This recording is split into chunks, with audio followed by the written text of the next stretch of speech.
needed to win, which means the start of the game was critical, wasn't it? John, it really was. We talked to our defense about setting the tempo and trying to get off on the right start, get this homecoming crowd into the ball game to get some excitement because we were undefeated at home, and our defense did just that with Tommy Thigpen's sack on the first play of the game. It was a warm November afternoon at Kenan Stadium, Chapel Hill, Atlantic Coast Conference football. The North Carolina Tar Heels against Maryland. And North Carolina's football highlights are brought to you by Gatorade. And, Coach, right off the bat, your defense pitched the shutout, and we're going to see Tommy Thigpen show great speed here. Well, John, our defense was healthy, and Tommy came back with a good call from our defensive coaches upstairs, Carl Torbush and Bruce Johnson, and that kind of set the tempo for the afternoon with our defense. Here's Eric Blunt. He's setting all kind of records, ACC and Carolina records in punt and kick returns, and here he goes, Coach. Donnie Thompson has done a tremendous job with our special teams on the punt return. Eric hit the crease, and I thought he might get one on Saturday, but he gave us great field position here early. Coach, it's still 0-0, and great defense by Sean Crocker. Good job by pressure from Kurt Brown, and Sean Crocker comes up and knocks the receiver down. Here's a redshirt freshman you're going to see, folks, at fullback, Coach William Henderson. Well, it's a good job by William. The blocking up front was excellent. They blitzed us, and go score, William. I don't think he'd ever been that wide open downfield, so he didn't know how to handle it, John. But William had over 100 yards on the day and is getting better each week. 57 yards there. Here's the freshman quarterback, Jason Stanisek. Can't find a receiver, Coach, and you really like this, don't you? Well, he came back, and nothing's there, John, and you got to have the ability to make something happen when nothing is there, and Jason does this, which leads to our first touchdown. That was a 3rd and 9. He picked up 10, Coach, and here's Natrone Means getting you a touchdown from the Maryland 6. Well, good blocking up front, and Natrone's a big physical guy and knocks it across the goal line there. He also had an excellent day. 7-0 Carolina. Coach, that was 84 yards, and here we see another good pass defense by your team. Great job on defense. Sean Crocker again, aided by Bernardo Harris there, but a lot of pressure by Tommy Thigpen, and you see Tommy show up for the tackle also. And Maryland makes the play here with an interception, Coach. Great job of Jason stepping up. We forced one into coverage there, and you have good defensive play by our offense coming back to make the play, but it's good play by Maryland. And we talked about our defense now rising to the occasion, John, and they sure did. Again, pressure from Tommy Thigpen. When we can bring him and play good man coverage, we're a lot better football team on defense. Tar Heels made them punt. Now you're going to see 3rd and 6 at the Carolina 19. Corey Holliday gets this ball for 20. Good job set up with the screen. Go block downfield, guys. Corey Holliday had another outstanding day also from the receiving corps, breaking some tackles there and getting us out of the hole. 3rd and 1 at the Carolina 48. Randy Jordan hit 73 yards, Coach. Here's 8 of them. Good block by Oscar Sturgis on the corner. Randy turns up, and Randy's just got the dominant speed. So if we'll get on him at the line of scrimmage, Randy's got a chance to make the play. First down, Maryland 44. William Henderson, 9 yards. Good blocking again. Andrew Oberg, Scott Felice coming up from his left guard spot, and good surge by William on the trap. 3rd and 3, Maryland 37. Big 3rd down play. We come out on the option. Jason very heady, knows how many yards he's got to have for the first down, and good job of keeping the drive going. Coach, 2nd down 4, Maryland 27. Natrone Means at 101 yards, and look at this. Well, you've got to make some hard yards if you're a great back, and Natrone Means one of the better backs in the country. He turns up there after breaking a tackle from penetration, and then goes for good yards. 4th down and 1, Coach. You got it at Maryland 7. We go for it here on 4th and 1. Outstanding block by Brian Bollinger and William Henderson to open up the hole for Natrone, and that was a big play in the ball game. 14-0. The Tar Heels lead it. 7:06 left in the half. And, Coach, we see 2nd and 10 at the Carolina 40. Here's the pass rush. Good rush again. We kept pressure on Sandwich all day, John, and when you don't have to cover them very long, that gives you great support from the secondary, and our defensive backs did a good job when they needed to. Randy Jordan for 9. Good surge up front by our offensive line. Good cut by Randy.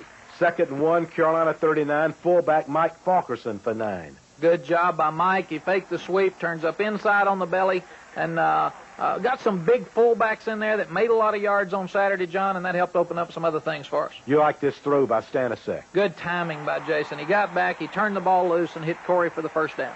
3rd down 4, Maryland 24. William Henderson is going to go here, Coach, for 17 yards. Well, again, trap up inside. We ran the option some on Saturday, John, and William breaks some through because of good blocking and then gets extra yardage before he's tackled. 24 seconds left in the half. Here's a touchdown throw. Thought this was a big play during the ball game on the screen. Jason has the good pump to the right and hits Corey for the touchdown. 21-0. The Tar Heels lead.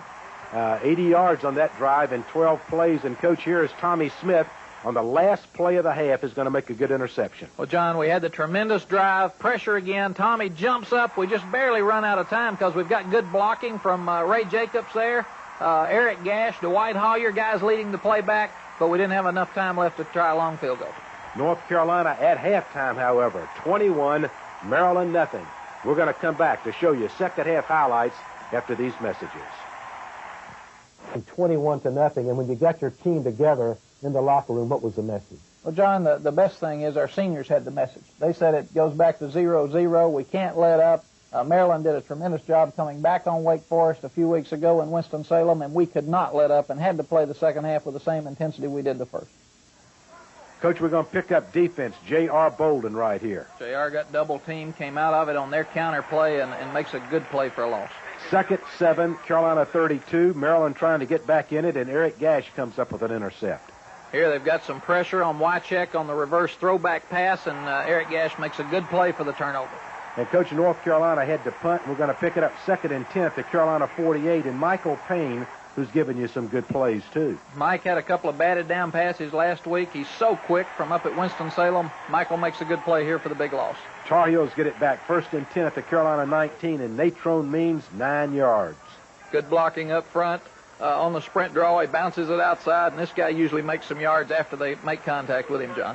Maryland gets it back. Now 3rd and 7, Carolina 47, Coach, and the blue shirts meet at the quarterback here for an 11-yard loss. This is a real good job of their pressure. Troy Barnett's first. He gets there. Then Tommy Thigpen. Then Dwight Hollier. And then Jonathan Perry. And J.R. is back there to make sure everybody's in order getting up, I guess. But that was a tremendous job with their pass rush, and it was good throughout the afternoon.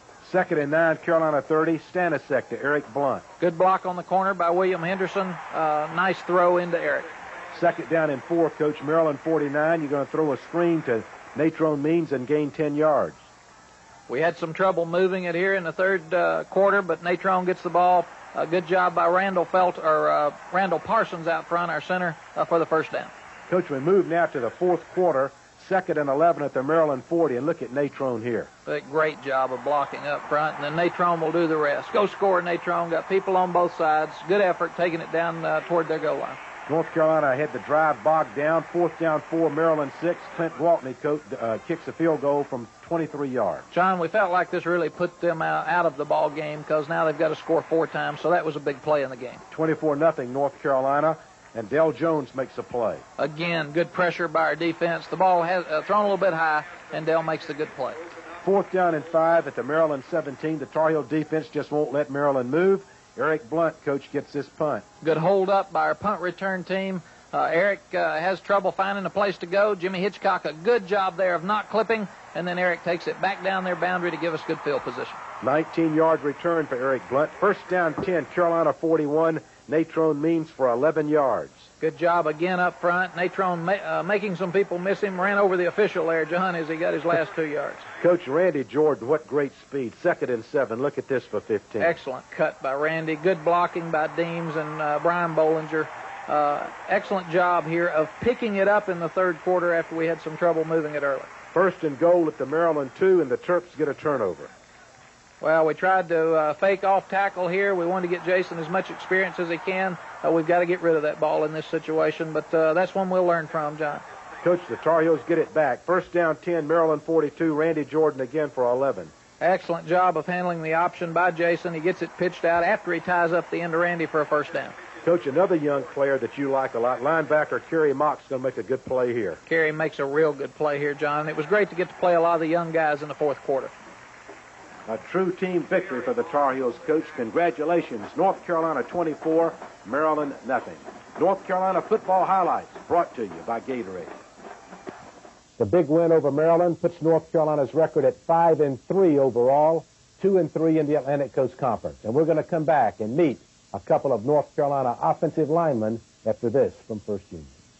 Had a lot to do in that offensive line with helping us turn this program around. It was a special week to play Maryland for both. Andrew Oberg was our captain, and Andy Dinkin is from the state of Maryland. 2 interesting young men on Coach Brown's offensive line. Our Mike Small had the opportunity this week to visit with them, brought to you by Eckerd. Playing college football and going to school is quite a load. How do players escape from this pressure? Well, some like to play golf, others go to movies, and others just enjoy quiet time. Okay, what do the big guys on the offensive line do? Well, some of them eat.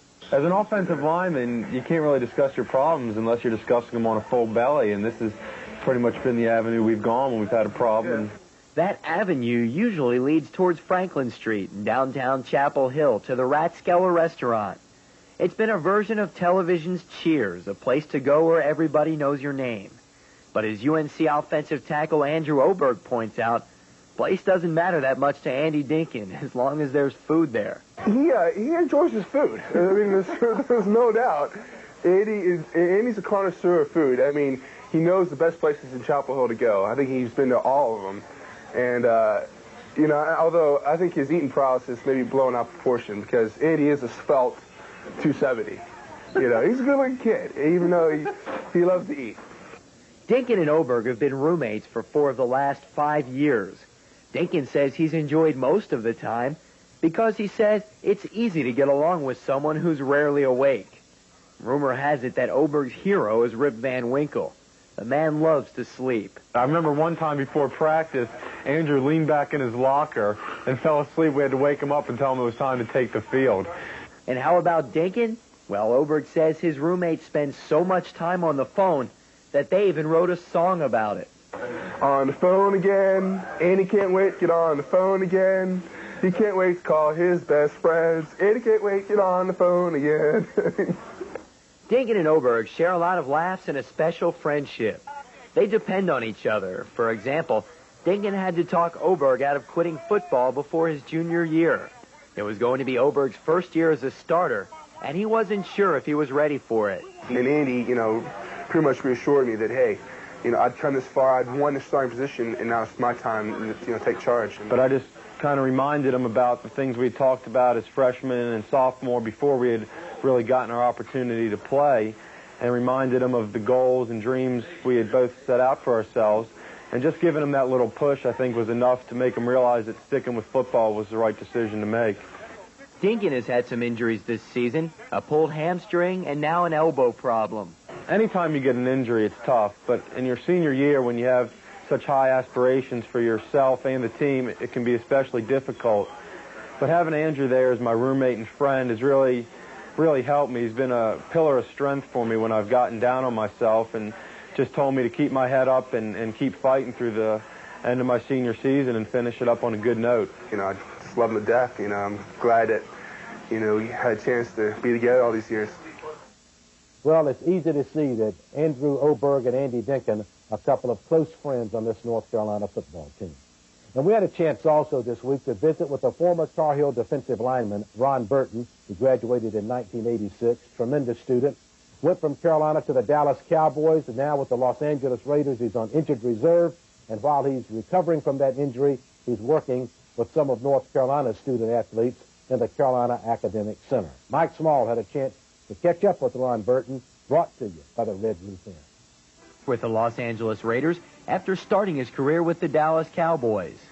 He's playing with 2 other ex-Tar Heels in Ethan Horton and Torrin Dorn, which makes the Durham native feel at home in California. It gives us a great unity being in a new area and everything like that, and having the chance to play together again and know you have a friend out there in California, and while you're in the pros, it's been a great feeling, and it's been very positive, and it also helps us in preparing for games and playing at our best. Burton hurt his knee in the preseason and had to have reconstructive surgery. He's rehabilitating here in Chapel Hill and is working in Carolina's Academic Center, tutoring athletes and showing them the importance of a college degree. A look back at Ron Burton, brought to you by the Red Roof Inns. Ron Burton, soft-spoken, plays a heck of a game of football. Speaking of football, North Carolina Clemson next Saturday, Kenan Stadium. Coach Brown back to talk about that after this from First News. Clemson in football, the North Carolina blue-white basketball scrimmage, all of it will be chronicled right here. All of that and more every week in Carolina Blue. 48 to 52 pages of inside stories, pictures, all the statistics.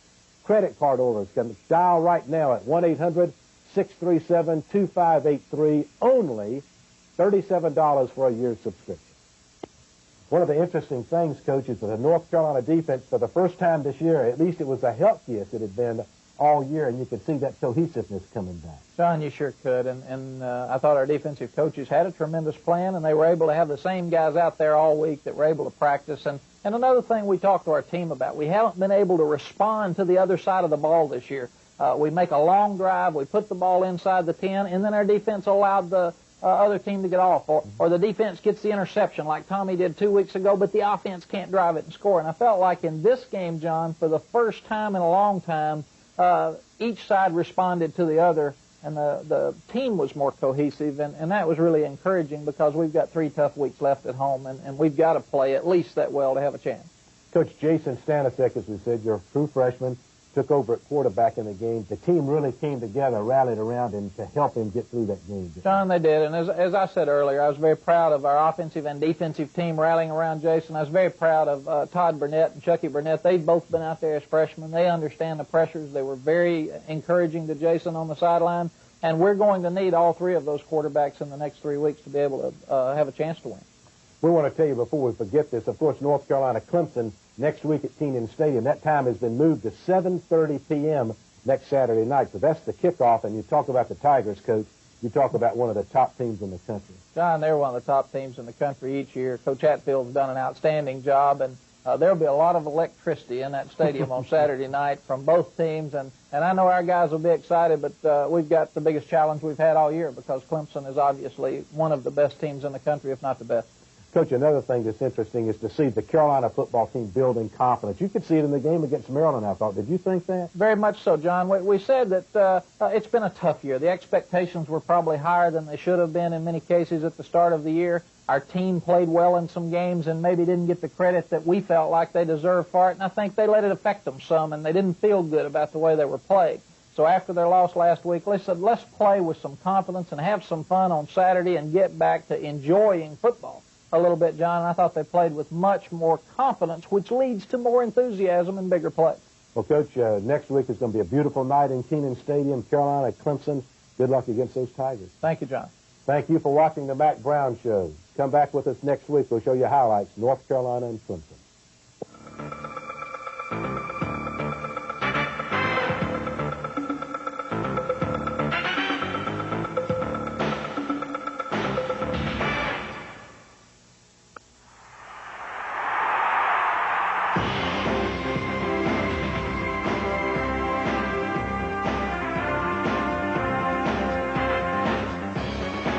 The Mack Brown Show has been brought to you by First Union National Bank, Granville Towers, Goodies, Gatorade, Eckerd, Red Roof Inns, Carolina Blue Newspaper, and also by Slug's Restaurant.